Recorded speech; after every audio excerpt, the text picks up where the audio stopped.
So, okay, I'm going to talk about febrile neutropenia. Also, I have to apologize sometimes for, my English is not my native language either, but I think it will be okay and you can understand me. If not anything, please feel free to stop me or to ask or whatever. So this is supported by the Blood SA Foundation, by this platform, which is really a great platform, I have seen in these days, the BMT management team. And just some reminders that this is recorded, that feel free to interact and in the chat box or whatever. And also you have the CPD points that it's really great to be able to build up your curriculum, no? Also WhatsApp group that you have built so lovely among the South African nurses. So this is great where you can, contact each other and keep building up the group. So these are going to be the key points. An introduction about neutropenia, febrile neutropenia, risk factors, etiology, timeline of infections, management, treatment, nurse management, protective measures, and sepsis.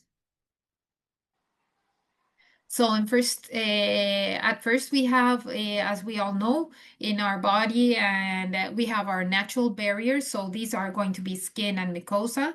If we have them integrity, we don't have no breakage. That these are going to be natural barriers for infections. We have our immune system with the lymphocytes B, T, monocytes. That these lymphocytes, for example, the B, they are going to produce antibodies against the bacteria, virus, etc. And we have the T cells that are going to attack a virus, right? And then we also have the monocytes, that these are going to be macrophages, that they are going also to present antigens to the lymphocytes, so they can attack also virus and also cancer cells. And then we have in the first line, we have neutrophils, that this is really the first line of that is going to protect us. And they are the first line of defense, and they are going to go against bacterial and fungal infections. On the right side of the slide, you can see which is normal cell counts of these that we have presented. So we have the leukocytes. In this case, I've put this numbers, but it's okay. We can say like 4.0 per 10 elevated at 3 liters, or we can say like 4,000 per microliter. So we can understand both of the measurements. It's equivalent. And neutrophils, we would say 2.5 or 2,500 would be the normal counts above this per microliter. And lymphocytes would be above 1,500 per microliter, and monocytes would be 200 per microliter. Above that would be the normal blood counts of our white blood cells. These are what the counts that we need to be protected. Okay, so now I'm just going to point this video. It's a very short video, but I think it's very visual of how a neutrophil works and how it wonderfully protects us from infections. Neutrophils are white blood cells that hunt and kill bacteria. In this spread, a neutrophil is seen in the midst of red blood cells. Staphylococcus aureus bacteria have been added. The small clump of bacteria release a chemoattractant that is sensed by the neutrophil. The neutrophil becomes polarized and starts chasing the bacteria.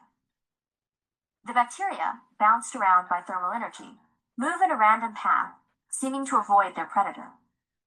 Eventually, the neutrophil catches up with the bacteria and engulfs them by phagocytosis.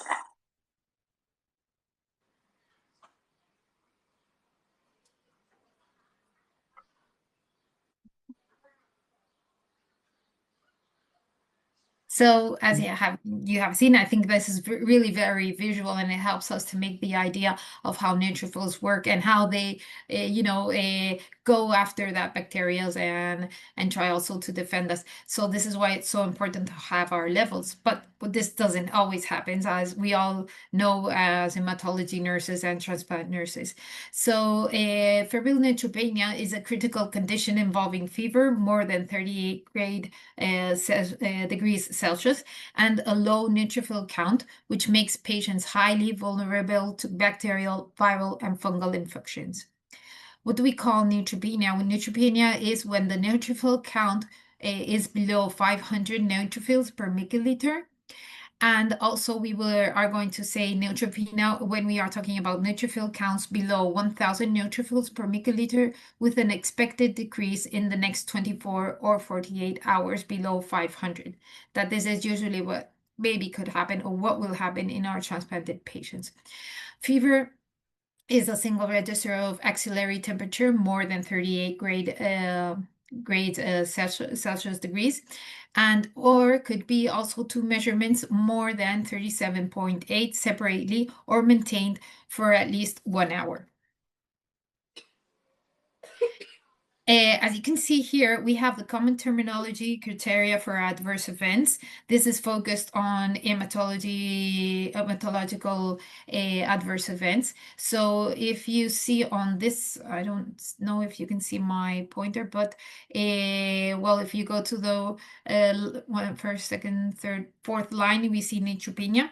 So we are going to see here how are we going to grade the level of neutropenia. So we are going to have grade 1 when we have it below the lower limit of normal, 1,500 per milliliter. It will be grade 2 when it's less than 1,500 or 1,000 per milliliter. We will have grade 3 when it's less than 1,000 to 500 milliliters, and we will have grade 4 when it's less than 500 milliliters. So, and as you can see on the next line there below neutropenia, where it says febrile neutropenia, as you can see on the last grade 4, this is already, they determine it like life-threatening. So we have two concepts here, and mostly in our patients, as we are going to see on the next slide when we see a timeline of the transplant, is that we have myelosuppression. There is going to be a decrease in blood cell production, and we have an immune response that doesn't cover what we need. There are going to be decrease of neutrophils, and we know that also neutrophils are responsible for some clinical signs and symptoms during bacterial infection. So when we have to diagnose the infection, maybe sometimes it's going to be more difficult because we're not going to have, for example, an abscess, or maybe the aspect of the central line is not bad because we don't have those neutrophils that are working on that side, on that wound, or on that central line or wherever to be protecting us. And that's what, when we have like a worse aspect, or we have an abscess, where we can see other signs and symptoms. So the timeline of a transplant is this. We have on day 0, we have the infusion of the hematopoietic stem cell, the hematopoietic stem cells. The day 0 would be the infusion. And we have this aplasia phase until approximately day +10. Here, it's happens what we have said in the previous slides, myelosuppression, and we don't have all the immune response. When we go after day +10, we are going to find after the engraftment phase. This engraftment phase is going to be different depending on the type of transplant. We will have an earlier engraftment when we have an autologous transplant, and then we have a later engraftment when we are talking about an allogenic transplant. Although we also are going to find differences when we use different sources for the transplant. So if we are using a peripheral blood, the source of a peripheral blood, the engraftment would be earlier. If we are using bone marrow, it will be a bit delayed. And if we are finally using cord blood, because of the less cells that you can find in the cord blood, the engraftment phase will be more delayed. So which are the risk factors that we have for febrile neutropenia in transplant. The first will be in the pre-transplant, and mostly here we are going to have the conditioning regimen. We know that the conditioning regimen, what is going to be the risk factor is myeloablative conditioning, of course, because this is going to produce the most myelosuppression of our patient. Also, when we have the allogenic transplant, that this is something that doesn't happen in the autologous, we have to use immunosuppressive treatments to avoid graft versus host disease, such as cyclosporine or corticosteroids or different medications that we are going to use as the immunosuppressive. So this is also going to make our patients more myelosuppressive. In the post-transplant, we have to wait, or the risk factor would be until when we get the recovery of the bone marrow, what we had talked before about the engraftment. And then we can find that sometimes there is going to be a prolonged neutropenia. This is going to be a severe neutropenia because if it's prolonged among the weeks, then we are at a major risk for any infection or febrile neutropenia.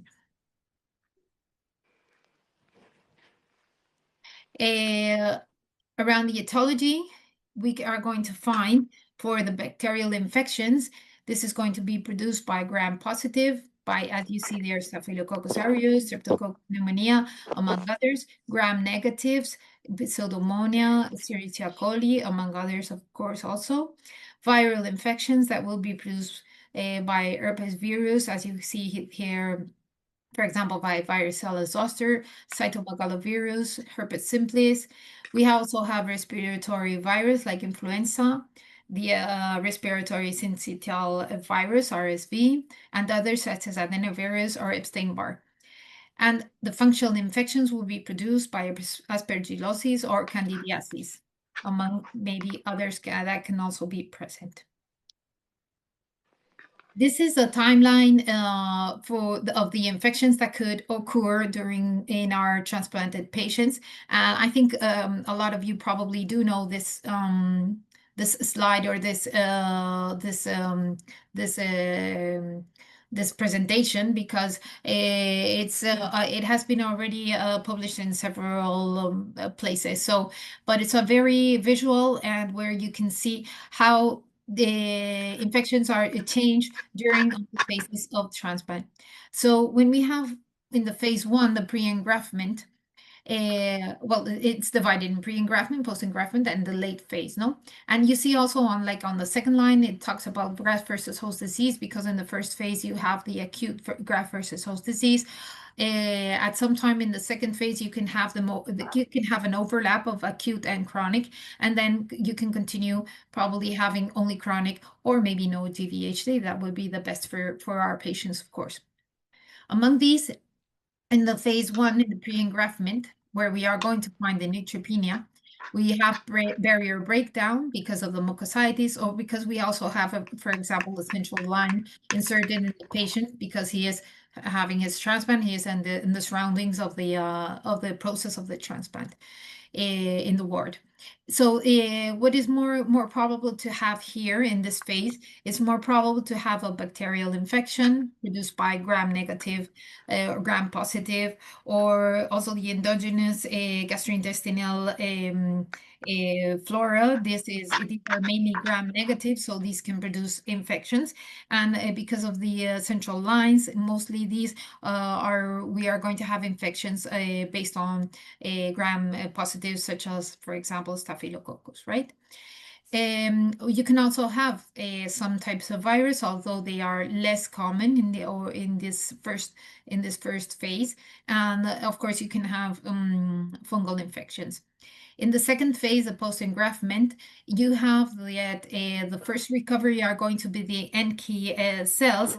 These are cells that are going to rapid detect virus. So they are going to be very active for the virus and the tumor cells that they will kill them.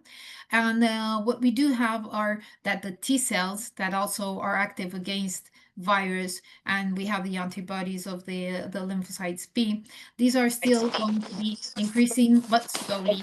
So we are still at risk for some of bacterial infections virus infections and fungal infections.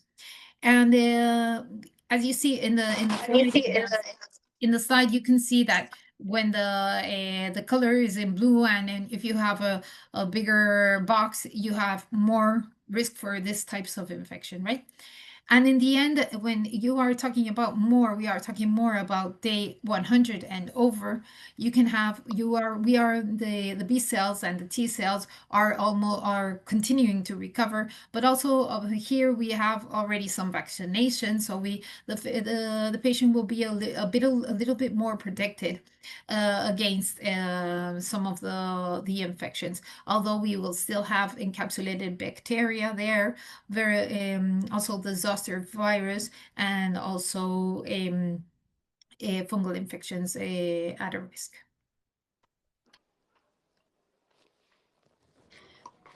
So how do we manage febrile neutropenia? Well, it's very important to have medical history, a good clinical exam to check for any possible of infection. We have to check, or together with the physicians. No, I will focus later a little bit more on the nurse management, but here everyone has to know to focus and see about the central lines, if it has any bad aspect or if it's okay, any skin breakage, lesion in the perianal zone, if there is any abscess, or if there is anything that we see that is not correct there. Also, abdominal pain. Check if the patient is saying that he has pain, diarrhea, if there are any symptoms of the respiratory tract. See if there are any signs or symptoms around the central nervous system, or if the patient is discussing or is about any chest pain. So these are all the signs and symptoms that we must look for, see if the patient has any comorbidities, check for in which day of the treatment, on which day of the transplant, at what point the patient is. We should check all the vital signs: temperature, heart rate, respiratory rate, blood pressure, oxygen saturation, and fluid balance. As tests, what is very important for us to do? These are the blood cultures of the central line lumens of all of them, if it's possible. And also we should do the peripheral cultures also of the peripheral veins. This is going to help us to test which is the origin of the infection. Also, blood tests as asked for, and if sepsis is suspected, we should determine lactate and CRP. Also, urine, sputum culture, and any other suspicious focus cultures should be done if there is any, as we said before, any wound or the catheter doesn't have a good aspect. And also the chest X-ray if the patient has been complaining of any difficulty and respiratory difficulty. Treatment of the febrile neutropenia, we will have to administer antibiotics according to the center guidelines. We will see some of these in the next slides. Colony stimulating factors, and of course we should continuously monitor vital signs, that these are going to alert us if there is any problem. So now I have a question for you, and I don't know if you want to this is treatment will begin after blood cultures have been taken and within the hours of the onset of fever. When should the treatment begin? It's an open question. Just if you want to write it, or if someone wants to say it out loud or whatever.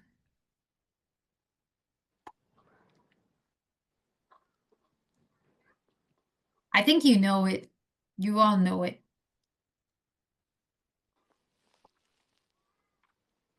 Okay, so here's the answer. The first hour. It's really important to start the treatment in the first hour of the onset of fever. This is going to help us to prevent to have a worse or instability of our patient and to maybe, escalate to, for example, sepsis. But we will see this in the next slides. And this is taken like the golden hour that everyone talks, no? It's that any patient with febrile neutropenia, it's important to, as soon as possible, do the cultures and start with the treatment as soon as possible. What treatments do we have? And basically, I mean, here I'm going to explain which is our local guidelines, but I think that these are very like sort of general for everyone, more or less. If not, you have to stick to your local guidelines. But usually, is we start with, for example, cefepime. These are going to be for gram-positive bacteria and piperacillin tazobactam. These are going to have a broad range of gram-positive and gram-negative bacteria, including several strains resistant to aminoglycosides and third-generation cephalosporins. This is very important because, as we will see in the next slide, just a few words about the multi-drug resistant bacteria, and this is really important to keep it in mind because it's a difficult issue in healthcare nowadays.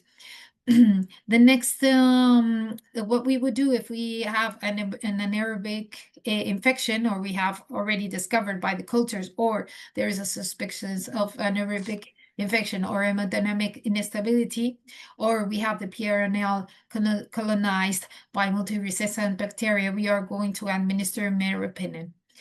If fever persists after 48 hours or the patient is hemodynamic instability, we will add vancomycin to ensure greater coverage against gram-positive bacteria. If gram-negative infection is suspected, we will add amikacin. And if on the 5th day of fever, the patient still hasn't recovered and the fever hasn't gone down and still remains neutropenic, he has had a risk for fungal infection, so the treatment would be added. We would have to add liposomal amphotericin B or caspofungin. If we have an underlying disease, such as a solid tumor or high-risk leukemia, and or the patient is at a complete remission, growth factors could be also administered to help to go out of that neutropenia phase. Just a few words about the multi-drug resistant. These are the bacteria that resist 3 or more classes of antibiotics, and this is really a challenge for, as we said, in our healthcare. We have these: the MRSA, methicillin-resistant Staphylococcus aureus, the FVRE, vancomycin-resistant Enterococcus, Carbanet-resistant Enterobacteria, and Carbanem-resistant Acinetobacter baumannii. And these are really difficult to manage, although luckily there are some of the antibiotics that we have said in the slide before. They are useful for some of these, so this is good news. But it's true that we have to, and the physicians have, together with the infection specialists, have to do the appropriate choice and duration of the antibiotics, do these strategies well, so we don't lose the last antibiotics, the last generation, that if not, we are not going to have these antibiotics needed to go against the infections that are going to be appearing along the time in our patients. It's important for us to know that the spread person-to-person contact, and also by contaminated surfaces, contaminated food and water. So we have to think about this. We have to try not to spread or cut this chain so that there will not Julia, yes. Sorry to interject. May I ask the guests please to mute themselves and switch off the cameras as well, please? Pamela, Thomas, please, can you at least mute yourself and switch off your camera? Thank you. Thanks, Julia. Okay, no worries. So I was saying, this is important for us as nurses also, because we are able to Right. keep the chain of spreading this, and we No, know. I want the code that we charge on the bully for top T. Natasha, can you please unmute yourself, please? Please mute yourself, Natasha. Thank you. Okay, I'll go on then. I wasn't sure if it was a question or whatever, but just in case, you let me know, please. So as I was saying, we are an important to cut this chain of spreading, so we can make sure that this doesn't go on, and also important the cleaning and using the decolonization and all the measures that we can use to stop this this chain of transmission. So what do we do, or what should we do as nurses? It's very important how we evaluate the patient. We have to check the vital signs, check temperature, check the condition of the patient, take care and check our central venous access, take the cultures as we have described before of all the lumens of the central line and peripheral veins. About the fever management, once there is fever, first we have to also control fever with antibiotics that have been prescribed by the physicians, and administrate, as we have said before, in the time of 1 hour before before 1 hour has passed of the onset of fever, of the broad spectrum antibiotics. So it's important for us also to, how can we prevent these infections? We have to check and protect the skin integrity. This is part of our nursing management. We have to help the patient to protect their skin, how to do their hygiene, how to do their oral care. And then there are some measures that are really important, that is hand hygiene. We will talk a little bit in the next slides, isolation precautions, and all around the personal hygiene and the environmental cleaning. We have to use the products, the adequate products, and also we are going to follow the local guidelines, because maybe it's different from one countries to others. But basically, most of the products are going to be chlorinated derivated products to be able to clean the surfaces, the walls, the floors of the rooms of the patients. And then monitoring, it's important to do a continuous monitoring of the vital signs, check for the fluid balance, and if any IV fluid support is needed, and if the patient is in need of any transfusion. An important part of nurses is also to assess pain. If the patient is with pain, we should assess and administrate analgesics as it's prescribed. And also the emotional support and the educational support, because here we have an important part also. We have to explain what's happening to the patient, to the family, explain them how do they have to take care, which are the signs, so they can tell the patients if they feel something different, if they feel worse. Also all about the precautions, about the hand hygiene, about how we should do isolation, what measures should we take. This is everything, and it's very important to educate patients and families to take care of all these things in order to protect the patient. Then it's very important to have the multidisciplinary communication. This is a teamwork where all of us are together, and it's really needed to inform in an adequate way to the physicians, nurses, other nurses, nurse assistant, pharmacists, and any infectious specialists that can be working with us. And finally, we have to prevent complications. We have to continue monitoring, because for signs of sepsis, to avoid that this is going to escalate to a sepsis, and treat or look for any side effects of the treatments that we are using or managing or administering.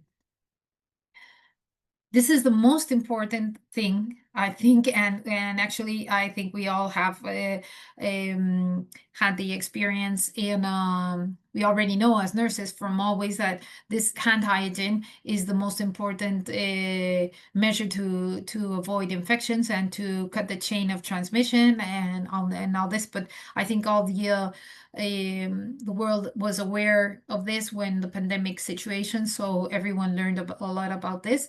So it's important to follow the guidelines of the World Health Organization of how is a good hand wash, how we should do the hand wash. It could be with soap and water, or we can use alcohol-based rub to do the hand rub.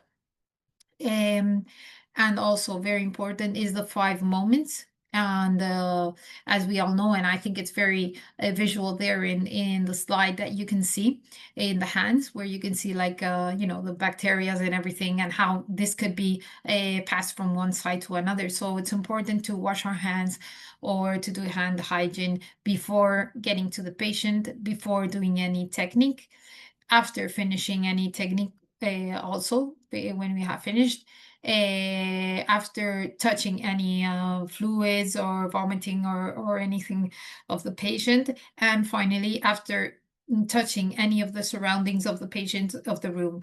So these are the 5 moments, very important to do this process of the hand hygiene, and I think everyone, all of us knows this for sure. What other protective measures do we use? And also mostly in transplanted patients, and when we have a febrile neutropenia, we use masks, hand hygiene that we have talked. Gloves are useful, but we have to also use them and know how to use them, because they can only be of a single use, and we can't go with the same gloves here, there, touch the door or wherever. So this is it's better a good hand hygiene than using gloves sometimes if they are not correctly used. And then as a recommendation, there is to have rooms with HEPA filters and positive pressure, or rooms with laminar airflow. It's true that it's a recommendation. This is not mandatory, and also as it's said in the JC standards, but some type of filtered air, this is important. And of course, the cleaning, as we have said before, it's very important in the febrile neutropenia. And then reduced visits. And here, again, we have had already the education of the patients and the family, and it's important to tell them that we can't, when a patient is at a risk of infection, or we can't have we can't have no visits, or if the carer is going to change, let's try to see if the carer does not have any symptoms. It's important, or has not been vaccinated recently with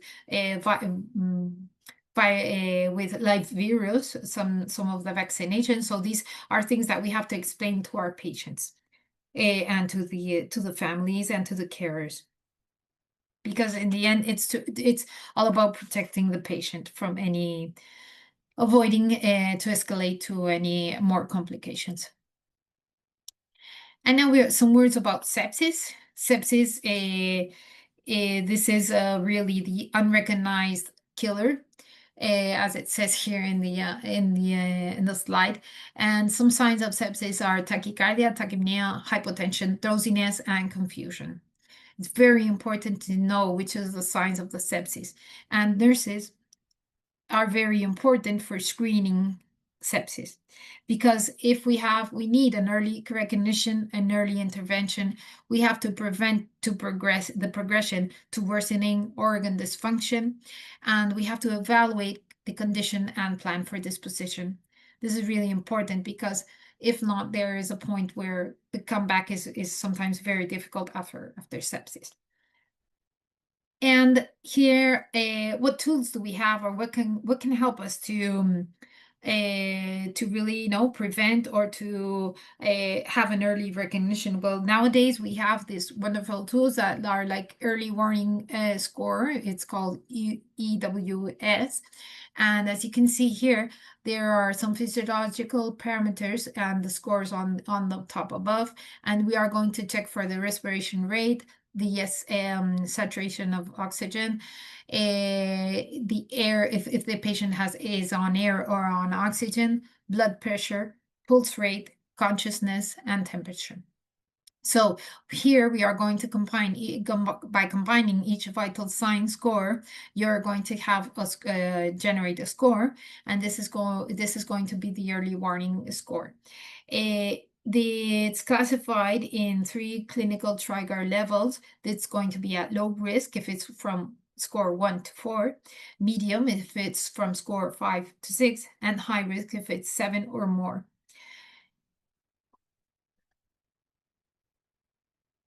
Okay, so yeah, and if the score is more than 7, then we are at very high risk, and really it's we need intensive care, or we need emergency department, or we need something more.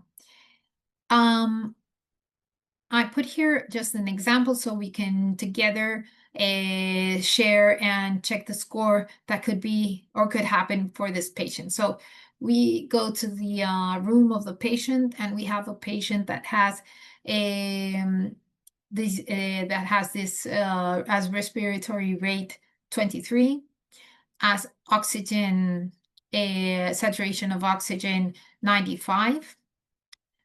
The patient is on air. Blood pressure systolic is 100.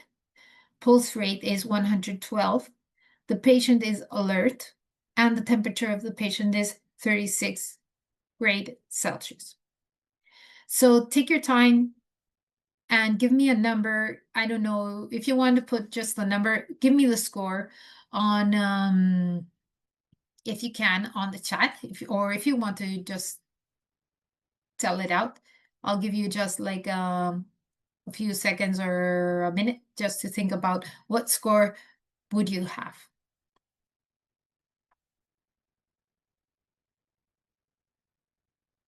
I'll be happy if you put it in the chat, or if you want to just tell us out loud. Any way is okay with me.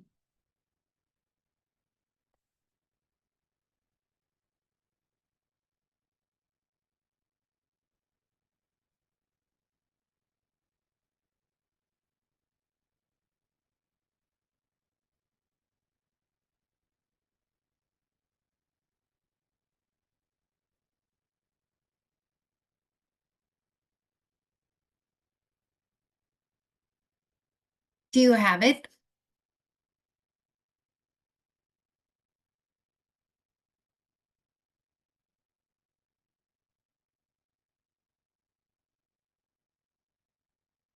Okay, I'll wait for some more. And if not, we'll go through it together.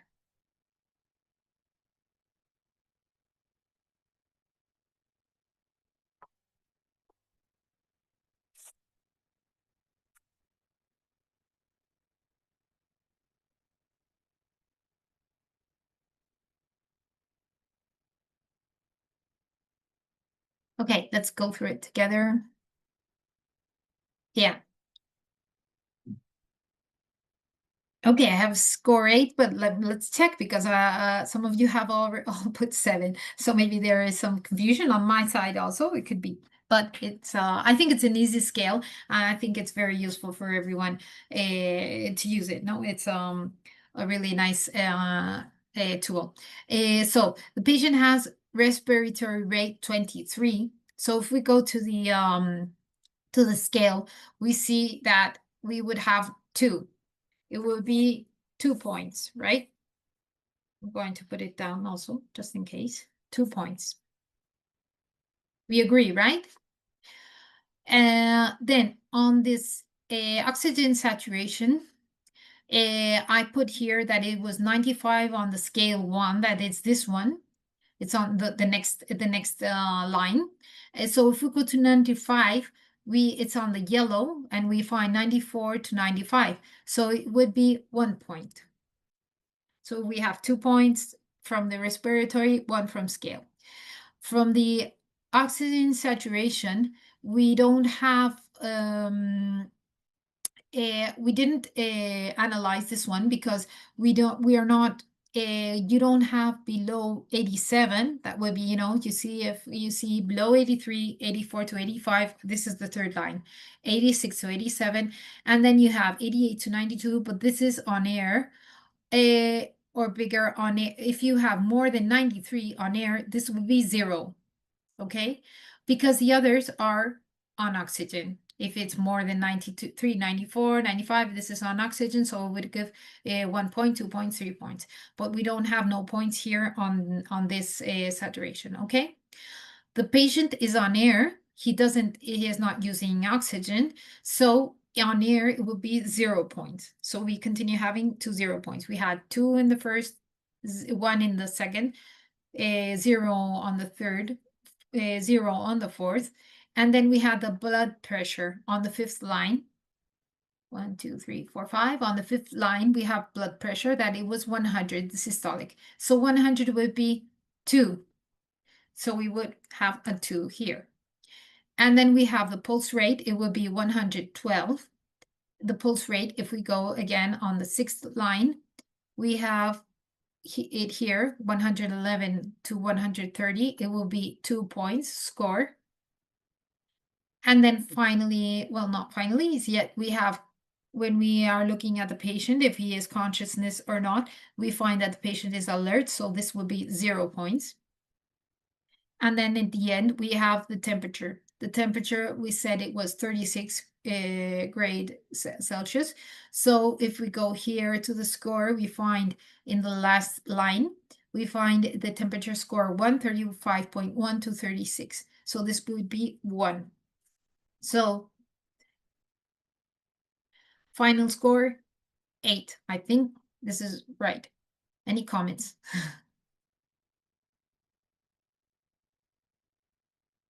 Okay, lost temperature, no worries.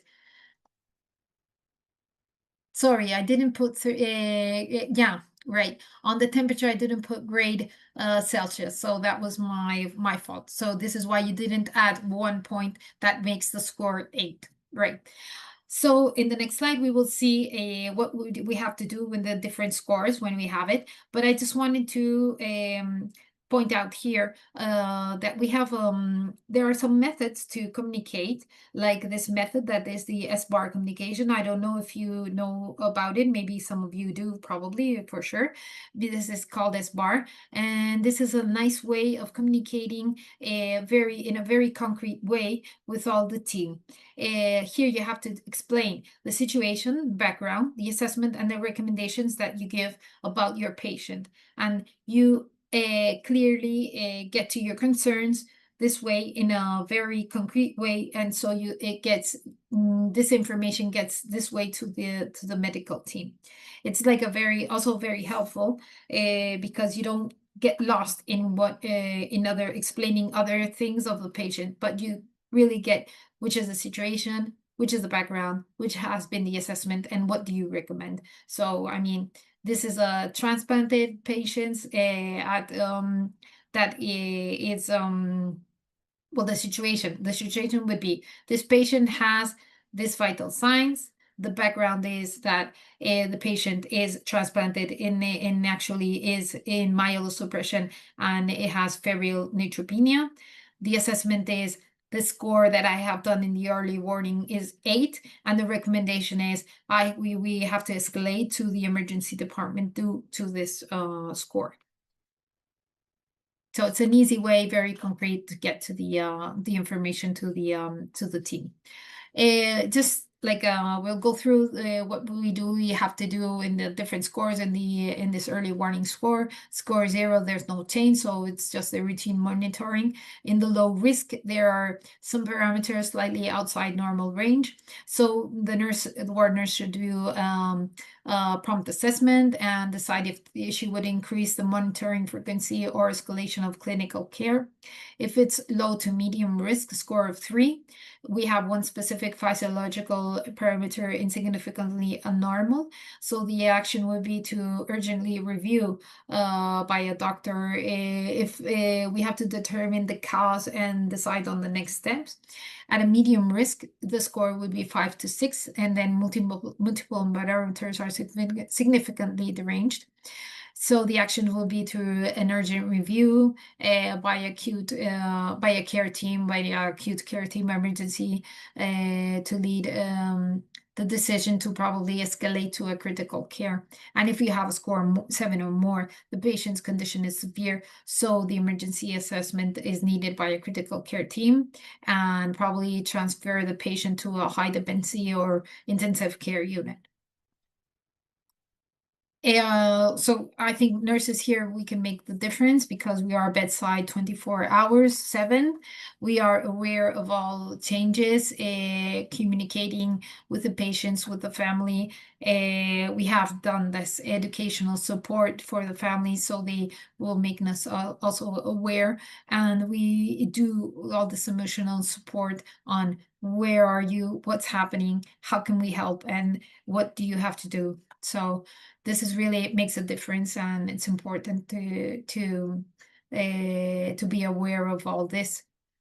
And I'm just going to show you this, but we're not going to go too much through it. Also to know that there is also a pediatric early warning score. It's called PEWS, and this is also based on some different things, the components than the EWS, on behavior, neurological study, or cardiovascularly. We are going to see the capillary refill, which is the skin tone. For the respiratory components, we are going to check the respiratory rate and the oxygen saturation.